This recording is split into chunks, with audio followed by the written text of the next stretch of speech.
Hello everyone, আসসালামু আলাইকুম। কেমন আছেন সবাই? একটা নিউজে দেখছিলাম যে প্রাইমারি স্কুলে মেবি হচ্ছে 4 বা 5-এ পড়বে, পরে এমন একটা ছেলে মার্ডার হয়ে গেছে। মানে তাকে, এই যে সাপোজ বিভিন্ন ধরনের নদী যদি থাকে না, নদীর মাঝখানে দেখবেন যে গ্রীষ্মকালে পানি শুকিয়ে চরের মতো হয়ে যায়। ওইখানে কিন্তু অনেক মানুষ ঘুরতে যায়, ঠিক আছে? তো ওই সব জায়গায় ছেলেটার লাশ পাওয়া গেছিল। মেবি ছেলেটা হচ্ছে ওইখানে ঘুরতে গেছিল আর কি। এই যে এটা হচ্ছে বিষয়। তো ওইখানে ছেলেটা হচ্ছে লাশ পাওয়া গেছিল। এত ছোট্ট একটা ছেলেকে কে বা কারা মারলো, এটা হলো বিষয়।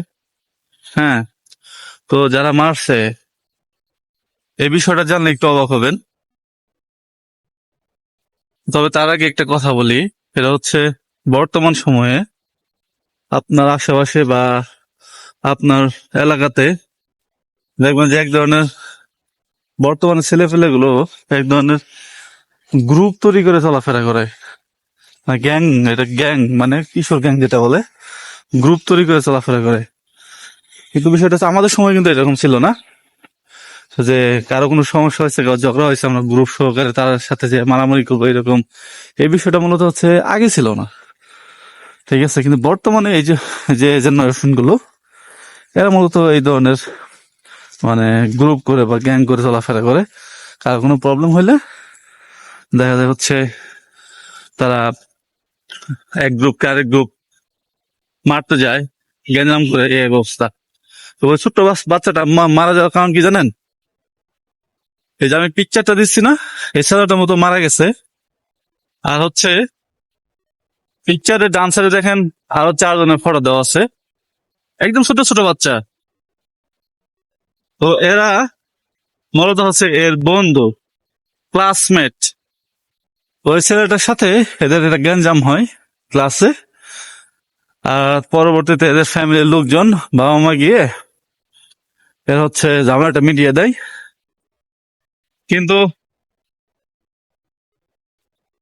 তারপরেও গ্যাঞ্জামটা শেষ হয় না। এত ছোট ছোট বাচ্চা, এদের মনে কিরকম রাগ, কিরকম জিদ।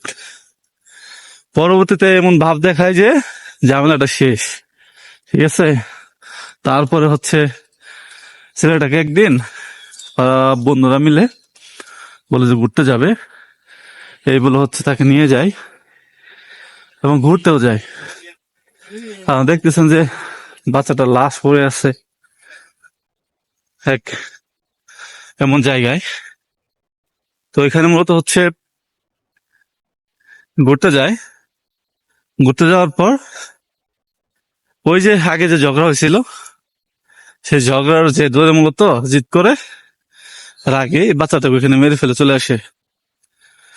এই যে কি একটা অবস্থা বর্তমানে, এতটুকু ছোট ছোট বাচ্চাদের মনে এরকম রাগ জিদ, কাউকে মেরে ফেলার প্রবণতা, এটা কই থেকে আসে, কিভাবে? মানে এগুলো ভাবলে কোনো কিছু খুঁজে পাবেন না, সোজা কথা। অবাক হয়ে যাবেন, ছোট ছোট বাচ্চা এরা এইসব কাজগুলো করে। কোনো একটা হাঁটতেছি, একটা হাঁপিয়ে গেছি আর কি। আর আমি যেখানে থাকি এখানে হচ্ছে এটা পাহাড়, ঢালু জায়গা, পুরোটাই পাহাড়ের উপরে থাকি আর কি। তাই জন্য একটু হাঁপিয়ে গেছি। বয়স কতটা ক্লিয়ার জানি না, তো বলতেছি।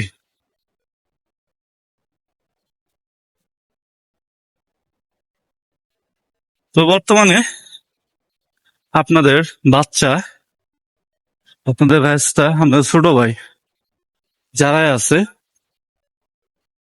সবাইকে এইসব দিক থেকে একটু নজরে রাখবেন বা খেয়াল রাখবেন। কারণ বর্তমান সময়গুলো এভাবে পোলাপান গুলো সব গ্যাং বানিয়ে গ্রুপ আকারে চলাফেরা করে, ঠিক আছে?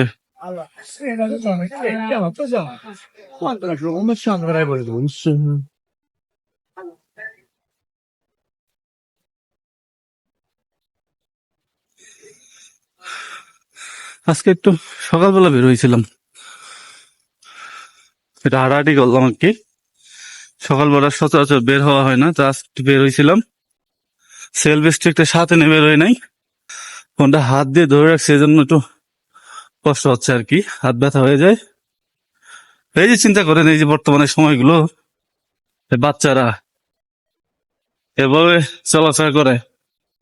আসলে আপনি আপনার বাচ্চার প্রতি, আপনার ছোট ভাইয়ের প্রতি খেয়াল রাখেন। হ্যাঁ, তো দৃষ্টি রাখেন তারা প্রতিদিন কি করছে, কি হচ্ছে। আর সবচেয়ে বড় কারণ হচ্ছে বর্তমানে প্রাইমারি স্কুল গুলোতে হচ্ছে মানে রাজনীতি চলে, এটা হচ্ছে সবচেয়ে বড় কারণ এইসব বিষয়ে। তো চেষ্টা করবেন, যদি আপনার ভাই, আপনার বাচ্চা বা আপনার ছেলে সঠিকভাবে পড়াশোনা করে এবং ভালো মানুষ হতে মানে করতে চান, সেক্ষেত্রে সব রাজনীতি বা এইসব গ্রুপ আকারে চলাফেরা করে, এইসব দিকে খেয়াল রাখবেন। তো ভালো থাকবেন, পরে আবার অন্য কোনো বিষয় নিয়ে কথা হবে। ভালো লাগলে ভিডিও লাইক করে দিন ও শেয়ার করে দিন। আসসালামু আলাইকুম।